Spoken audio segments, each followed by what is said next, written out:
Rewa Soft, exceeding excellence. Since 2014. मलाई एकचोटि याद छ विवाह पञ्चमीमा आउनुभएका सबै धर्मावलम्बीहरूलाई जनकपुरमा स्वागत छ भनेर तल नेपाल मुस्लिम कमिटी भनेर लेखिएको थियो। त्यति सहिष्णुता छ, त्यति सौहार्दता छ त्यो जनकपुरमा। जनकपुर मेरो लागि धर्मभन्दा पनि अध्यात्मको सहर हो, जो धर्मभन्दा माथि उठेर त्यसले सोध्छ। त्यसैले गर्दाखेरि यो 11औं शताब्दीमा एउटा ऋषिमुनिले बनाउन थाल्यो, त्यसपछि मानिक सेनले रिबिल्ड गर्न थाल्यो र अहिले आएर हामी आधुनिक जनकपुरतिर अगाडि बढ्दैछौँ।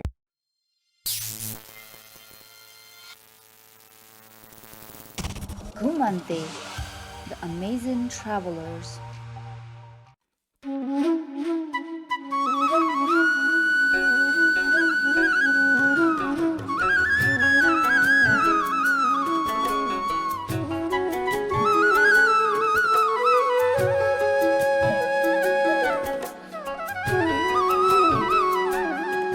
संस्कार जहाँ के हो,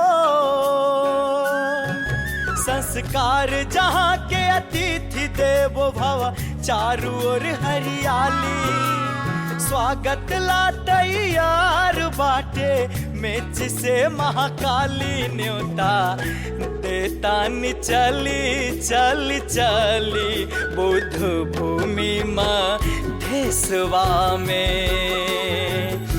जनक सुता सिया के उपावन माँ देशवा में।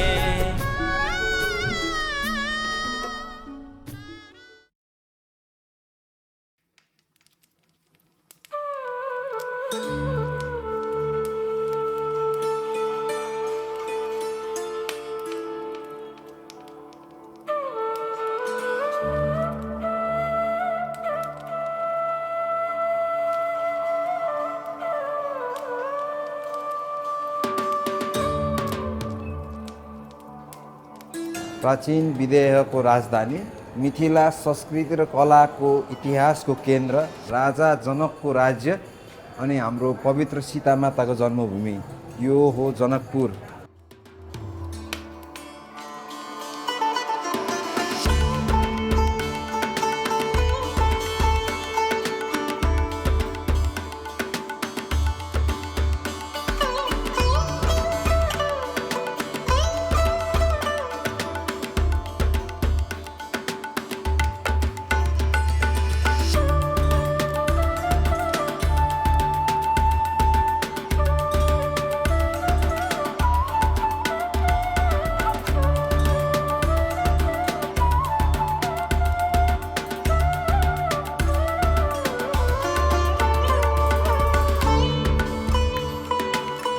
एघारौं शताब्दीतिर राजस्थानमा भएको एउटा ऋषिलाई सपनामा भगवान सीता आउनुभयो र तिमी जनकपुर जाऊ र जनकपुर बनाऊ, जनकपुरलाई तिम्रो आवश्यकता छ भनेर त्यो सपना आयो र उहाँ लगभग महिनौं दिन लगाएर हिँडेर जनकपुर पुग्नुभयो भन्ने छ।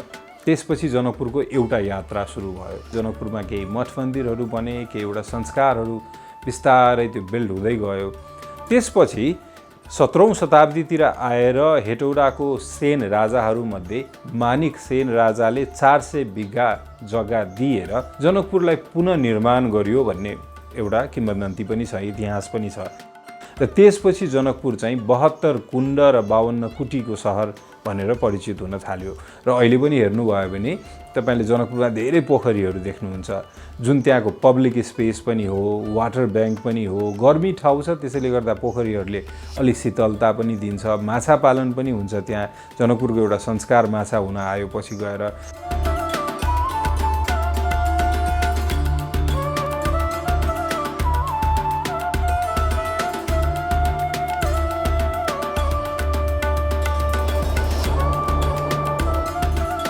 जानकी मन्दिर आजभन्दा 125 वर्ष लगभग अगाडि बन्दै गर्दाखेरि टिकमगढको रानीले मुगल शैलीमा नौलखा मन्दिर म बनाउँछु भनेर उहाँले प्रण गर्नुभएको थियो।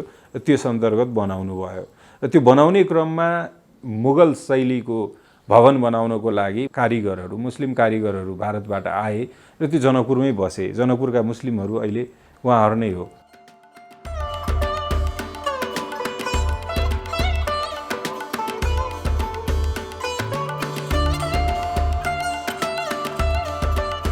जानकी मन्दिरको आडैमा रहेको राम जानकी विवाह मण्डप पनि एकचोटि घुम्न छिर्यौं।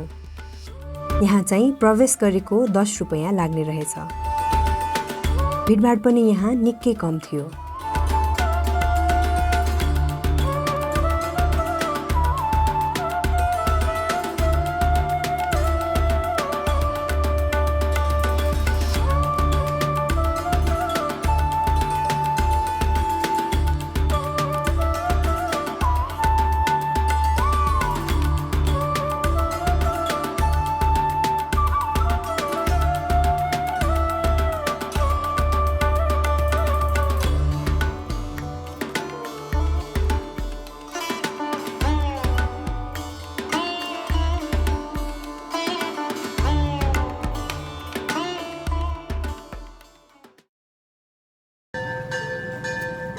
म एकचोटि चाहिँ कारणवश ट्रक लिएर तराईको बाटो भएर 2 दिन हिँड्नुपर्ने थियो। त्यो गर्मीको टाइममा म एकजना मेरो साथी थियो, उसलाई हेटाउन गएको थिएँ।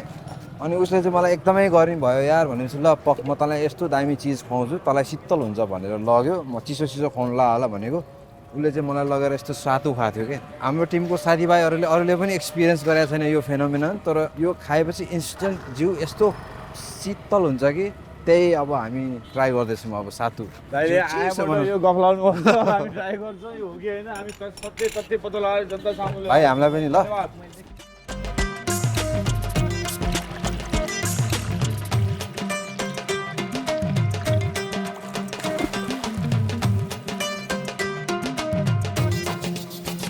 भाइरल भयो गेले त्यसो भए आउने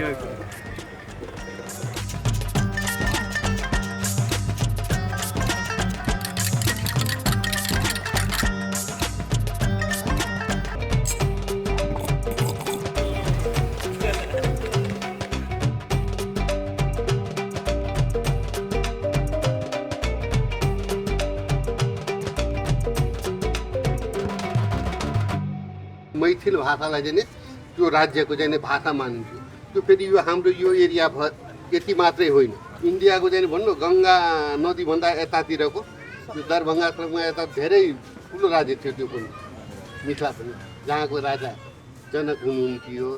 त्यहाँको भाषा मिथिला, त्यहाँको बासी मैथिल, त्यहाँ बस्ने जति सबै मैथिल।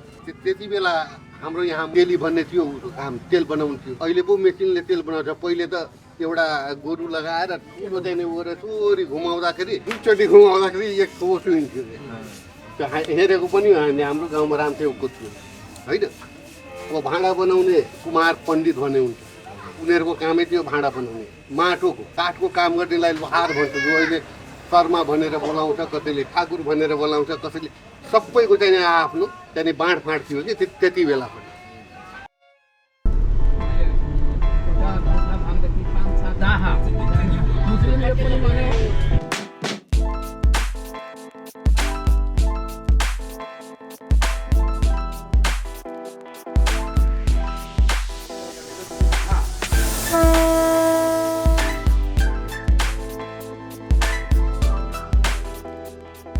हामी चाहिँ अहिले नेपालको one and only railway station Janakpur railway स्टेसनमा आइरहेको छौँ। रेल अब छुट्नै लागिसक्यो, तर यो फुल अपरेसनमा चाहिँ छैन, एकदम ट्रायल बेसिसमा चलिरहेको छ अरे अहिले।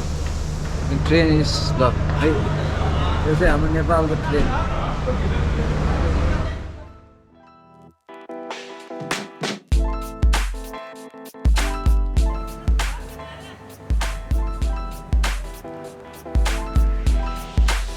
म ट्रेनमा चढेको होइन, नेपाल बाहिर धेरै ठाउँमा चढिसकेँ, तर आफ्नै देशको ट्रेन भन्ने बित्तिकै अर्कै खुसी लाग्दो रहेछ क्या।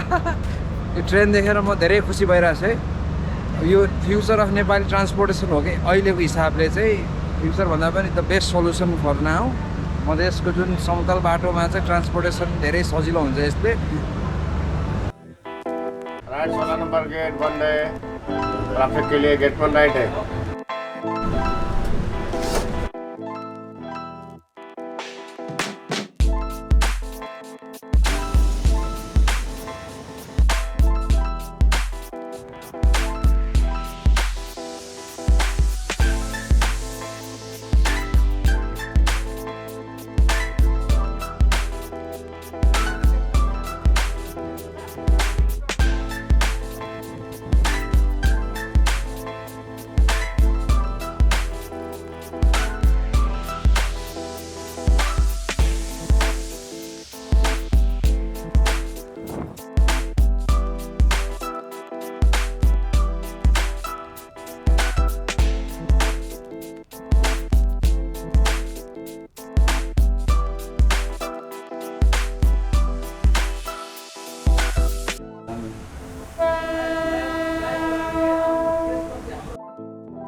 सुचारू नभइसकेको रेल दौडिँदा स्थानीयलाई पनि रमिता नै भयो।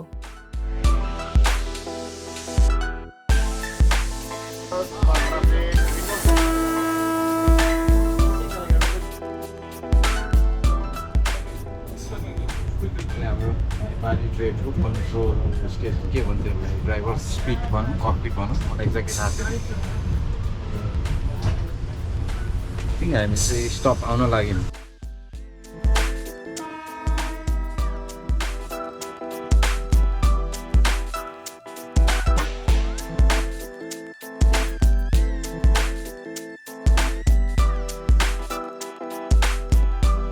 कनेक्टिभिटीको हिसाबले हामी नेपालको सबैभन्दा राम्रो सहर, किनकि त्यहाँ रेल पनि छ।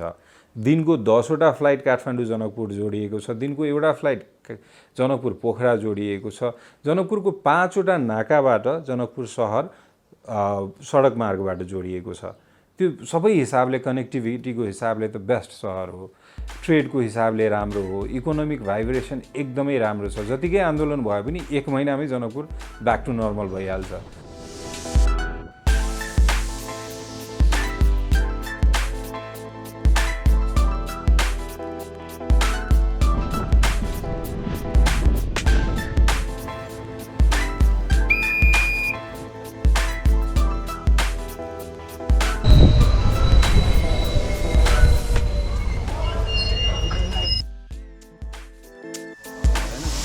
हामी कुर्ता स्टेसन आइपुग्यो, हाम्रो ट्रेन रोकियो है। सो फर्स्ट राइड एउटा डेस्टिनेसनबाट अर्को डेस्टिनेसनमा नेपालमा पहिलोचोटि म ट्रेनबाट यात्रा गरेँ। त्यसको लागि म आइएम भेरी थ्याङ्कफुल।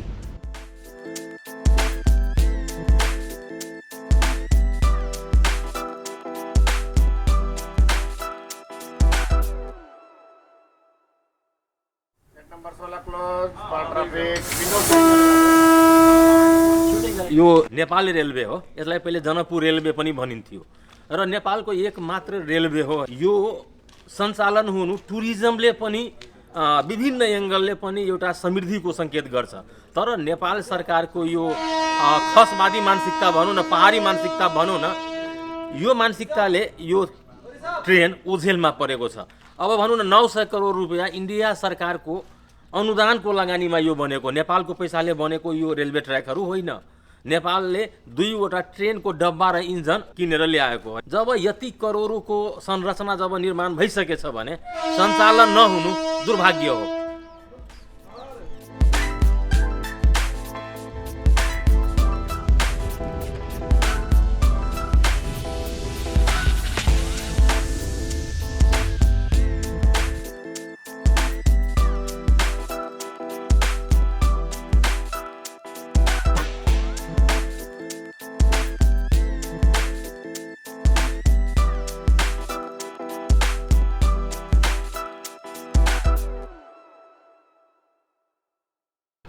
त्यो छ नि, त्यो चाहिँ हाम्रो रुम हो क्या वेलकम होटलको। अनि त्यो रुमबाट हेर्थ्यौँ यहाँ तल माटोको भाँडाहरू, अनि यो कुन चाहिँ रेस्टुरेन्ट होला खतरा खाना पाउँछ होला भनेको। आज हाम्रो महेशीले ठ्याक्कै त्यही हामीलाई खुवाउनु ल्याउनु भइरहेछ। यो नवरङ होटलको बारे भनिदिनु अलिकति। नमस्ते। यो नवरङ नेपालको अब जनकपुरको सबैभन्दा पुरानो होटल हो। यहाँ खास गरेर माछा होस्, बगेरी होस् र मासु होस् त्यसको लागि फेमस भएको छ। अहिले नवरङको ठाउँमा धेरै नवरङ छ, तर यो सबैभन्दा पुरानो नवरङ ओरिजिनल होटल यो हो। अनि यसको क्वालिटी भनेको माछा, मासु प्लस खाना, मिथिला खानाको लागि पनि यो धेरै फेमस हो होटल हो। यो सायद 30-40 वर्षभन्दा पहिलादेखि नै यो होटल चलिरहेको छ। पहिला उहाँ प्रकाश दाईको बुवा बस्नु भएको थियो। उसले आफै सेफ पनि हो, आफै बनाएर खाना पनि खुवाउँछ। तर अहिले अलिकति बुढो हुनुको कारणले प्रकाश दाईले यो होटल चलाउँदै हुनुहुन्छ।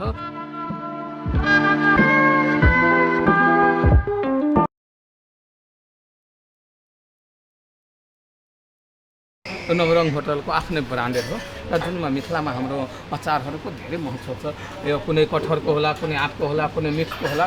तपाईँले हेर्नुभएको छ जति यो बुयामहरू छ त्यसमा अचारहरू टन्नै भरेको छ। यो खास गरेर यो होममेड आम हो। अब हामी घरमा जुन आमाहरूले बनाउनुहुन्छ त्यो अचार हो।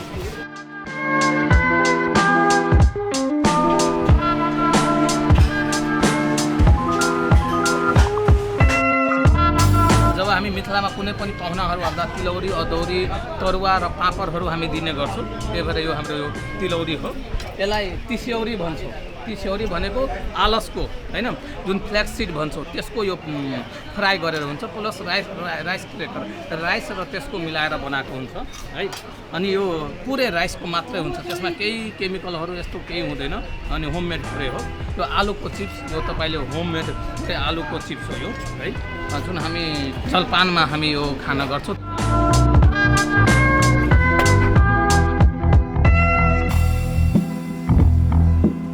मिथिलामा भनेको माछ मखान र पान धेरै फेमस हो।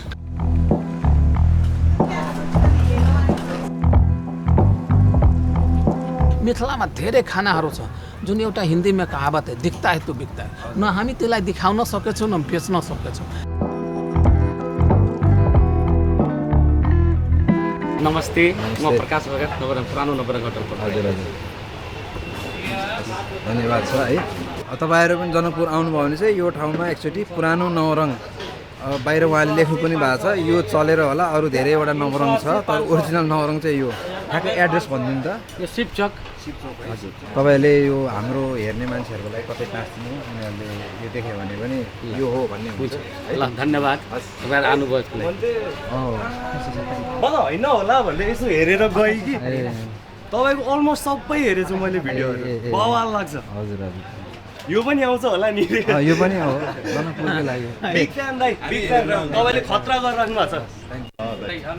एकचोटि हामीहरू ल्याउँ सेल्फी है होइन दाइ सासी। ल ल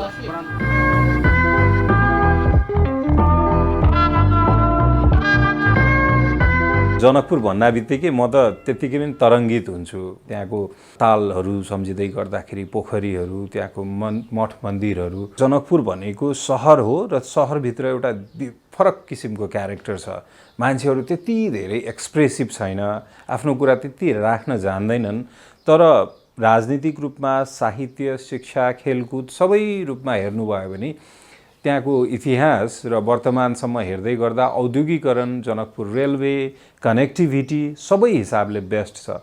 तर कहिलेकाहीँ सबै कुरा राम्रो भएर पनि त्यसलाई हामीले कसरी प्रेजेन्ट गर्ने, त्यसलाई कसरी त्यो कथाहरू सुनाउने, त्यसलाई कसरी हामीले अर्गनाइज गर्ने, रिअर्गनाइज गर्ने, त्यो कुरा हामीले जानिरहेका हुँदैनौँ।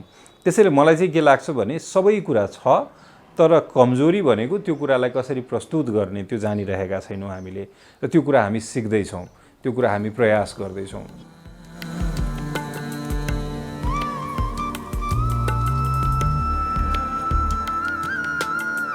हाम्रो जनकपुरको यात्रा चाहिँ लगभग सकियो। अब हामी एउटा छुटाउनै नहुने ठाउँ धनुषा धाम जाँदैछौँ।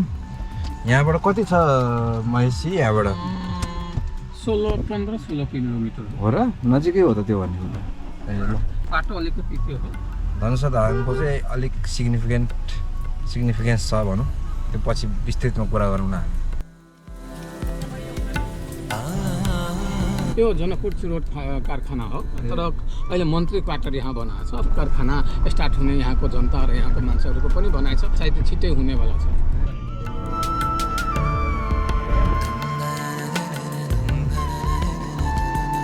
धनुषाधाम जाँदै गर्दा बाटोमा परशुराम तलाउ पर्थ्यो।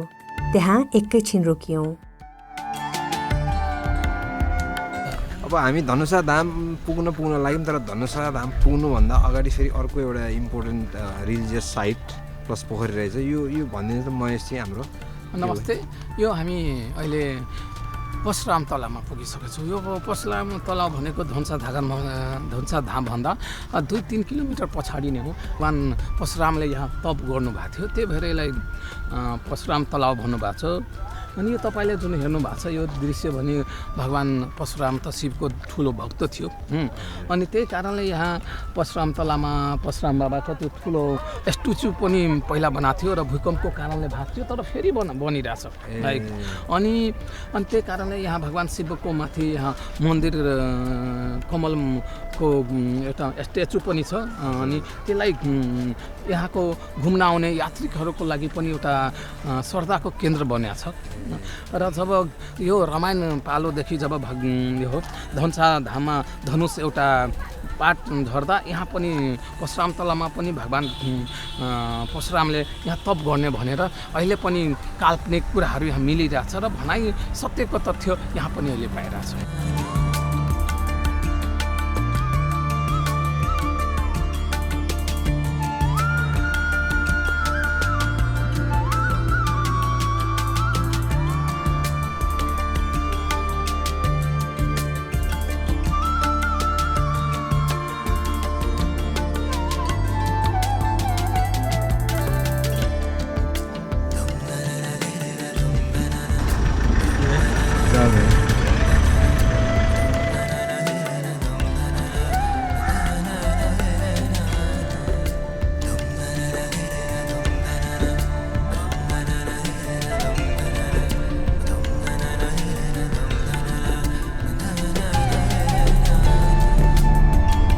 हामी सबैलाई एउटा थाहा भएको एउटा कथा छ। सीता मातालाई चाहिँ माग्नु आउँदाखेरि एउटा शर्त के थियो भन्दाखेरि स्वयंवरमा शिव धनु थियो जसले चाहिँ सीता माताले मात्रै उचाल्न सक्नुहुन्थ्यो। जसले उचाल्न सक्छ उसले चाहिँ सीता मातासँग बिहे गर्न पाउने भन्ने कुरा थियो। अनि त्यो धनुष चाहिँ कसैले नसक्दा हाम्रो श्रीरामले उचालेर भाँचेको हो। त्यो स्पट त्यो धनु भएको स्पट चाहिँ धनुषा धाम हो। हामी त्यही ठाउँ आइपुगेँ मैले।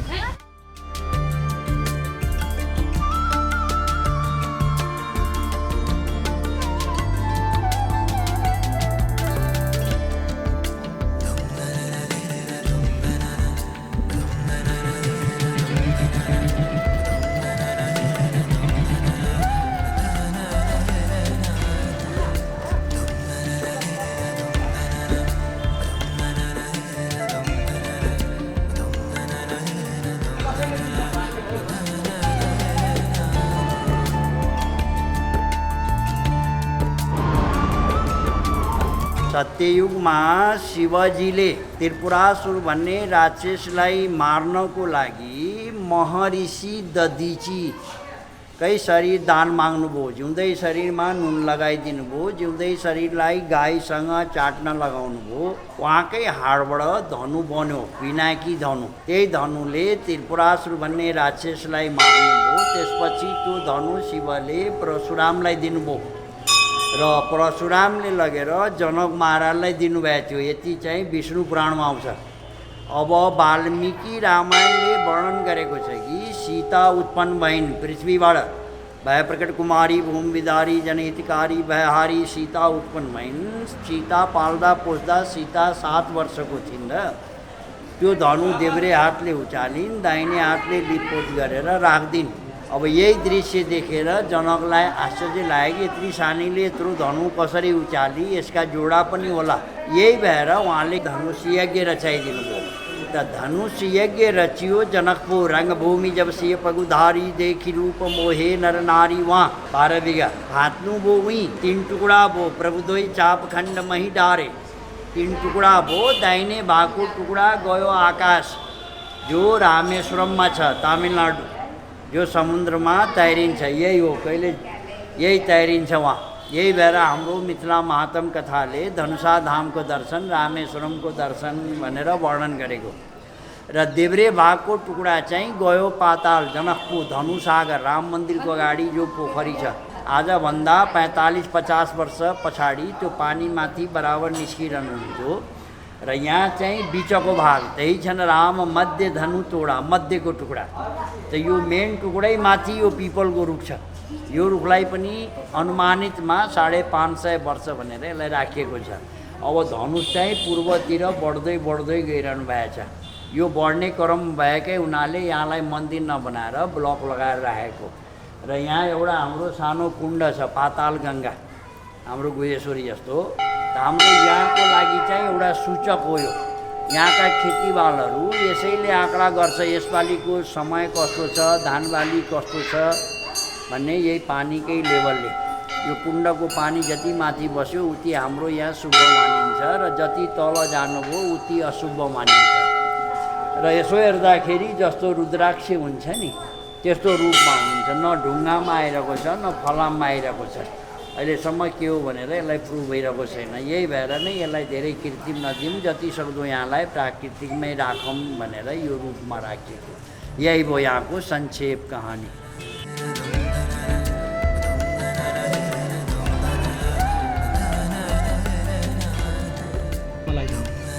यो धनुषाधाममा नि महिमा भन्ने हो भने वैशाख एक गतेदेखि लिएर नि 2 महिना मात्रै अलिकति यताउति हुन्छ यो चैत्र पुसमा। फेरि माघमा त लाखौँ लाखको भिड हुन्छ। प्रत्येक शनिबार र आइतबार चाहिँ यहाँ मेला लाग्छ। माघे सङ्क्रान्तिदेखि 1 महिना। त अहिले के भने नि गाडी घोडाको चाहिँ सुविधा मान्छेहरूलाई चाहिँ बढी भएकोले नभए 3 दिन मेला लाग्छ। शुक्रबार बेलुका खेला हुने, शनिबार यति रमाउने, रातभरि त्यो जङ्गल जहाँबाट अहिले हामी आयौँ नि सबै भरेको हुन्छ। खालि पहाडेहरू हुन्थ्यो, पहाडतिरबाट आएका पोकलढुङ्गा, पाथीभारा कहाँबाट आउने, कटारी, सिन्धुली, रामेछाप यतातिरबाट आउने। त्यो राम्रो ऊ बोकेर डोको बोकेर आउने, त्यसमा चाहिँ खानेकुराहरू ल्याउने, 2 दिन 3 दिन बसेर नि रातभर शनिबारको रात त भर रात चाहिँ जुहारी चल्थ्यो। केटा र केटीको एउटा ग्रुप यहाँ छ, एउटा ग्रुप यहाँ छ, एउटा ग्रुप यहाँ छ, हर रात चल्थ्यो। त्यस्तो रमाइलो मेला हुन्थ्यो यहाँ। तर बिचमा माओवादी जनयुद्ध सुरु भएपछि चाहिँ यो बिस्तारै नि अब ज्यानको डर त सबैलाई हुन्छ। त्यहाँबाट चाहिँ नि यो अलिकति ह्रास हुन थाल्यो। जनयुद्ध सकिएर फेरि चाहिँ अलिकति हुन थाल्यो। तर मेला त लाग्न थालिसकेको छ, पहिले जस्तो चाहिँ नि हुन सकिरहेको छ।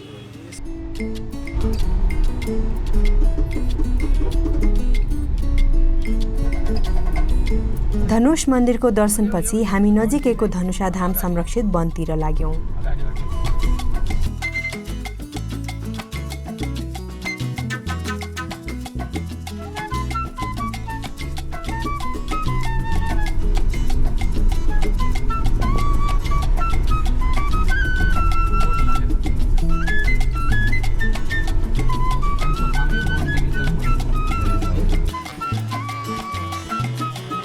धनुषाधाम सब डिभिजन वन कार्यालयको गेटबाट छिरेर पहिला हामीले विभिन्न रुखका बोटहरू भएको नर्सरी अवलोकन गर्यौं।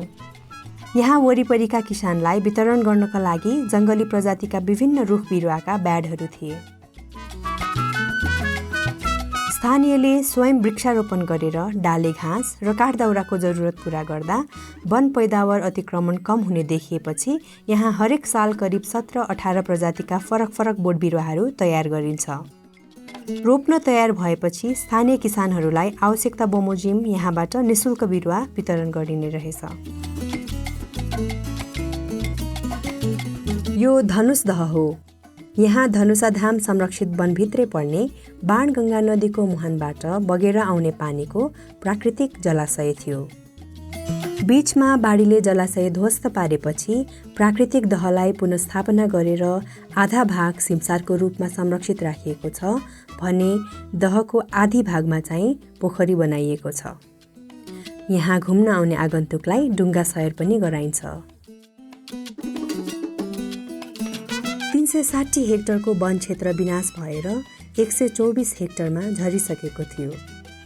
त्यही वनको पुनरुत्थान र संरक्षण गर्ने उद्देश्यले 2069 साल फागुन महिना 14 गते धनुषाधाम संरक्षित वन घोषणा भयो। अहिले पुनर्स्थापित यो वन संरक्षणका लागि धनुषाधाम वन संरक्षण परिषद निर्माण भयो, जसले समुदाय परिचालनको जिम्मेवारी लियो। डिभिजन वन कार्यालयबाट आर्थिक स्रोत जुटाइयो भने प्राविधिक सहायता मिथिला वाइल्डलाइफ ट्रस्टले प्रदान गर्दै आएको छ।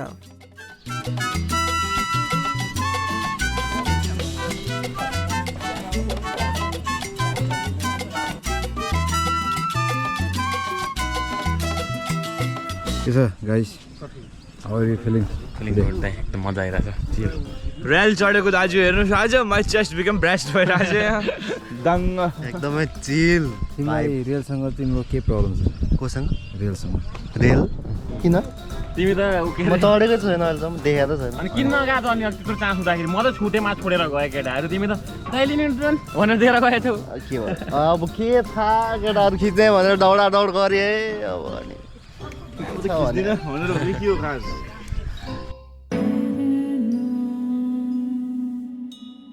मधेसमा बिस्तारै गर्मी बढ्दै थियो।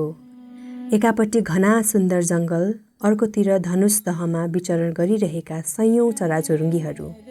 अनि सूर्यास्तको घाम देख्दा मधेसको शीतल आनन्द आभास भयो। हाम्रो चाहिँ जनकपुरको यात्रा यहीँ सकिन्छ। जनकपुरमा हामीलाई बसुन्जेल अब धेरैजनाले सहयोग पनि गरिदिनु भयो, तर यसमा चाहिँ हाम्रो महेशजी, यता हेर्नुहोस् महेशजी, धेरै धेरै धन्यवाद, धेरै सहयोग गर्नुभयो। देवनारायणजीसँग ढिलो भेट भयो एकचोटि, सत्यनारायण दाई है, तपाईँहरूलाई चाहिँ एकदम विशेष धन्यवाद छ। तपाईँहरूले गर्दा फेरि जनकपुर आउनु भएको छ, मिथिलाको बारे अझै बुझौँ भएको छ। सो अब सी यू अगेन है त।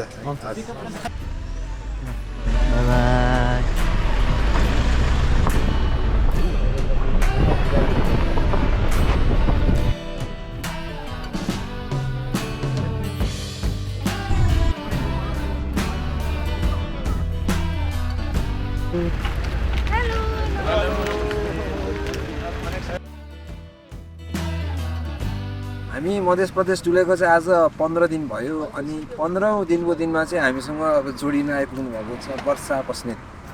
नमस्ते, म चाहिँ वर्षा बस्नेत। अनि आज यहाँ हजुरहरूसँग जोडिन पाउँदा चाहिँ एकदम खुसी लागेको छ। सो एज अ इन्फ्लुएन्सरको रूपमा चाहिँ टिमसँग चाहिँ म आएको छु। र एउटा फाइदा चाहिँ के हो भने म पनि प्रदेश नम्बर 2बाट बिलोङ गर्छु। त्यो भइसकेपछि अझ मैले चाहिँ यो टिमलाई चाहिँ मेरो तर्फबाट के कसरी सपोर्ट गर्न मिल्छ, के गर्न मिल्छ त्यो चाहिँ गर्छु। यो टाइममा चाहिँ एउटा फेस्टिभलकै बेला आइपुग्यो क्या, होलीको बेलामा चाहिँ तराईको होली, किनभने धेरैजनालाई तराईको होली भनेर हामीले सुनिरहेको मात्र हुन्थ्यो नि त, त्यो देख्नलाई के रहेछ कस्तो रहेछ भनेर हामीले पनि खासै welcome to the team. Thank you. अनि तपाईँलाई चाहिँ यो स्पेसल अब 2 नम्बर प्रदेशको चिया। हस्, थ्याङ्क यू। आज एकजनाले प्रदेश नम्बर 2 कै मिठो चिया भन्यो, तर खासै मिठो थिएन। यो मिठो होला जस्तो लाग्यो। मलाई नि त्यस्तो थाहा छैन। तपाईँहरूलाई गाडी एकदम धेरै मान्छे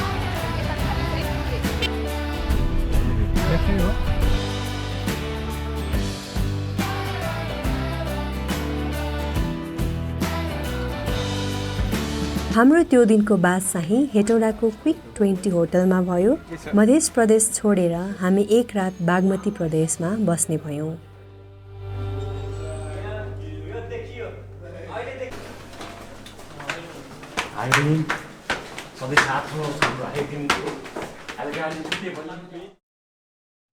अहिले जुन पोलिटिकल सिनारियो गरिएको छ नि, एउटा चाहिँ माओवादी जनयुद्धले ठ्याक्कै मुभमेन्टलाई ब्रेक गर्यो।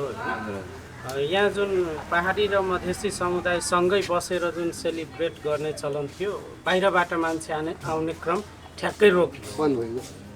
अनि त्यो रोक्ने बित्तिकै हामी चाहिँ यो 62-63को आन्दोलनमा प्रवेश गऱ्यौँ। अनि त्यति बेला मधेसी र पहाडी कम्युनिटीको बिचमा जुन खाडल कोरियो नि, त्यसले जुन माओवादी द्वन्द्वकालमा एउटा रोक्यो नि सिस्टम पहाडी समुदाय आउने, त्यो ठ्याक्कै ब्रेक भएर गयो कि त्यसको पुनः चाहिँ त्यो आउने क्रम सुरु नै भएन। 62-63को आन्दोलन यहाँ बसेकाहरू सबैलाई चाहिँ पलायन गरिदियो। जति पनि पैसा र यहीँ बस्ने पहाडी समुदायहरू थियो नि, रकम हुनेहरूले मधेसी साथीहरूलाई उचालेर उनीहरूलाई डराइदिने, अनि आफ्नै पहाडी समुदायको 1 करोडको घर 10-10 लाखमा किनेको छ। यही पहाडी समुदायले जनकपुरको जति पनि घर किनियो नि पहाडी समुदायको, त्यो जनकपुरको 2-3 जना पहाडी समुदायबाट नै किनेको। तर लगानी आर्थिक रूपमा उसकै थियो, तर ग्राउन्डमा देखिने मधेसी युवाहरू, मधेसी नेताहरू, तर फाइनेन्सियल्ली चाहिँ सबै बेनिफिट ती 4-5 जनामा सेन्ट्रलाइज भयो। अनि यो मधेस आन्दोलनले मधेसमा बसिरहेको पहाडी समुदायका व्यक्तिहरूलाई, केही सीमित व्यक्तिहरूलाई अर्बपति बनाएको हो। त्यसको त्यो पीडाले एउटा चाहिँ अहिलेसम्म घोचिरहेको छ उहाँहरूलाई होइन। अर्को चाहिँ त्यो इन्टरनली भएको के हो त्यो कसैले बुझ्नै सकेन थियो। र त्यसपछि यो अध्ययनको विषय पनि बनेन, किनकि अब त्यस पछाडि आउने लिडरहरूले, पहाडी लिडरहरूले पहाडी समुदायलाई चाहिँ उक्साएर क्यास गर्न खोज्यो, मधेसी लिडरले मधेसी समुदायलाई उक्साएर क्यास गर्न खोज्यो। तर यो समुदाय र समुदायको बिचको जुन एकअर्कासँग यो दुःखहरू पोख्ने एउटा जुन प्लेटफर्म हुन पर्थ्यो नि त्यो हुँदै भएन के घुमन्ते घुमन्ते हामी सबै घुमन्ते नमस्ते नमस्ते